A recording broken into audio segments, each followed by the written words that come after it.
प्यारे साथियों नमस्कार। बहुत बहुत स्वागत है आप सभी का आपके अपने फौजी वेलफेयर समाचार चैनल पर। दोस्तों आज बात करेंगे पुरानी पेंशन स्कीम की। इसमें क्या सरकार केंद्रीय कर्मचारियों की मांग पूरी करेगी? केंद्रीय कर्मचारियों के लिए बड़ा अपडेट्स। दोस्तों पेंशन पर क्या है सरकार का रुख? जैसा कि देख पा रहे हैं सरकारी कर्मचारियों की तरफ से लगातार पुरानी पेंशन स्कीम ओपीएस को बहाल करने की मांग की जा रही है। अब 8वें वेतन आयोग की सिफारिशों के इंतजार के बीच कर्मचारी यूनियनों ने पुरानी पेंशन लागू करने की मांग को तेज कर दिया है। अगर आप खुद केंद्रीय कर्मचारी हैं या आपके परिवार का कोई मेंबर केंद्र सरकार के किसी विभाग में नौकरी करता है तो दोस्तों यह खबर आपके काम की है। जी हाँ, केंद्रीय कर्मचारी लंबे समय से 8वें वेतन आयोग के लागू होने का इंतजार कर रहे हैं, लेकिन इसके लागू होने से पहले केंद्रीय कर्मचारियों की पेंशन को लेकर बड़ा विवाद छिड़ा हुआ है। ये बहुत पुराने समय से आप देखते आ रहे हैं।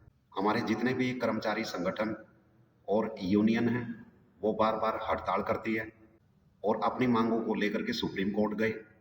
सुप्रीम कोर्ट ने भी सरकार को पुरानी पेंशन स्कीम के बारे में सुधार को लेकर के बात किया और कर्मचारियों के हक में फैसला दिया। तो दोस्तों पिछले दिनों 8वें वेतन आयोग से जुड़े नियम और शर्तों को जारी किया गया था। अब सरकारी यूनियन एक बार फिर से ओल्ड पेंशन स्कीम ओपीएस को बहाल करने की मांग तेजी से उठा रहे हैं। कर्मचारी यूनियनों की तरफ से नेशनल पेंशन सिस्टम एनपीएस, जो नेशनल पेंशन सिस्टम और यूनिफाइड पेंशन स्कीम यूपीएस दोनों को वापस लेने की मांग की जा रही है। Confederation of central government employees and workers और all India defence employees federation AIDEF जैसी यूनियन ने national council of joint consultative machinery NCGCM को अपनी मांगी सौंप दी है। सरकारी कर्मचारी फिर से पुरानी पेंशन स्कीम ओपीएस को बहाल करने की मांग कर रहे हैं। दोस्तों जो सरकार ने यूपीएस लागू किया था उसको सिर्फ 1.25 लाख कर्मचारियों ने पसंद किया था, जिसमें ये यूपीएस स्कीम फेल हो चुकी है। सरकार की तरफ से संसद को बताया गया कि नवंबर 2025 तक महज 1,22,123 कर्मचारियों ने ही यूपीएस को चुना है। इसमें मौजूदा कर्मचारी, नए कर्मचारी और रिटायर्ड कर्मचारी शामिल हैं। कुल 25 लाख कर्मचारियों में से महज 4 से 5% ने ही यूपीएस को फॉलो किया है। इसमें सिविल कर्मचारियों के 38,569 और रेलवे स्टाफ के 23,529 कर्मचारी शामिल हैं। सरकार की तरफ से कई बार डेडलाइन में बदलाव किए जाने के बाद भी कर्मचारियों की तरफ से इसको कोई खास रिस्पॉन्स नहीं दिया। यूनियनों ने दावा किया कि इस आंकड़े से यह साफ है कि कर्मचारी यूपीएस पर भरोसा नहीं करते। पिछले 20 साल से पुरानी पेंशन स्कीम को बहाल करने की मांग करते आ रहे हैं कर्मचारी। कर्मचारियों की ओल्ड पेंशन स्कीम को बहाल करने की मांग लगभग 20 साल से भी ज्यादा पुरानी है। केंद्र सरकार की तरफ से 1 जनवरी 2004 से नए कर्मचारियों के लिए ओपीएस को बंद कर दिया गया था। इसकी जगह सरकार ने एनपीएस को लागू किया था।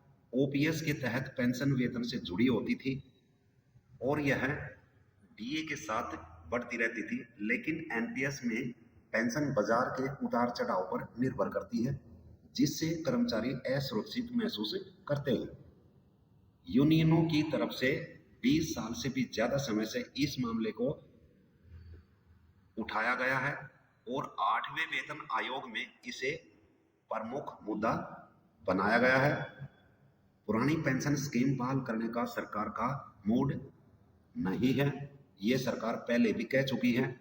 और अभी इस नए अपडेट्स में सरकार का क्या रुख है उसके बारे में जान लेते हैं। केंद्र सरकार की तरफ से बार बार यूनियनों की मांग ठुकराई जा रही है। सरकार का कहना है कि ओपीएस पुरानी पेंशन स्कीम को बहाल नहीं किया जाएगा क्योंकि एनपीएस वित्तीय रूप से ज़्यादा टिकाऊ है। इससे आने वाले समय में पेंशन का बोझ कम रहेगा। सरकार की तरफ से ये दलील बार बार दी जा रही है। यूपीएस को बेहतर विकल्प बताया जा रहा है, लेकिन कर्मचारियों की तरफ से इसमें बहुत कम रुचि देखने को मिलती है। इसी वजह से यह योजना फेल साबित हो रही है। ये सरकार का कहना है। अभी दोस्तों पेंशन बनेगा बड़ा मुद्दा, 8वें वेतन आयोग पर भी होगा दबाव।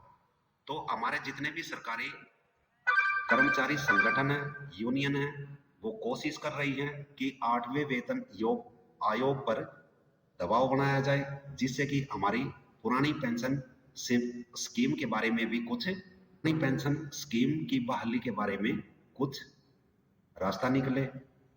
तो दोस्तों यूपीएस को कर्मचारियों की तरफ से कम तवज्जो दी जा रही है। ऐसे में पुरानी पेंशन स्कीम ओपीएस की पुरानी मांग से 8वें वेतन आयोग की चर्चाओं में पेंशन सुधार मुद्दा बन सकता है। यूनियनों का कहना है कि यूपीएस की कमजोर प्रतिक्रिया एनपीएस अब्लिक यूपीएस पर कर्मचारियों के अविश्वास को दिखाती है। इससे ओपीएस को बहाल करने की मांग हमारी मजबूत बनेगी। कर्मचारी संगठन और सरकार के बीच ये बहस का मुद्दा बन सकता है। 8वें वेतन आयोग से सैलरी बढ़ोतरी की उम्मीद है, लेकिन पेंशन का मुद्दा सबसे बड़ा चुनौती बन गया है सरकार के लिए। तो दोस्तों ये तो आने वाला समय ही बताएगा कि सरकार पुरानी पेंशन स्कीम को लेकर के किस तरह से अपना रुख रखती है और कर्मचारियों के मुद्दे को किस तरह से रखती है। ये तो दोस्तों आने वाला समय ही बताएगा। तो दोस्तों ये थी पुरानी पेंशन स्कीम को लेकर जानकारी कैसी लगी कमेंट्स करके ज़रूर बताइएगा। दोस्तों अगर पुरानी पेंशन की जानकारी आपको पसंद आई तो वीडियो को लाइक और शेयर कर देना। और अगर आप चाहते हैं कि 8वें वेतन आयोग और पुरानी पेंशन स्कीम को लेकर मेरे वीडियो आप तक पहुंचे, चैनल को सब्सक्राइब कर लेना और बेल आइकन को जरूर प्रेस कर लेना। बाकी मिलते हैं नेक्स्ट वीडियो में किसी और नए अपडेट्स के साथ। जय हिंद।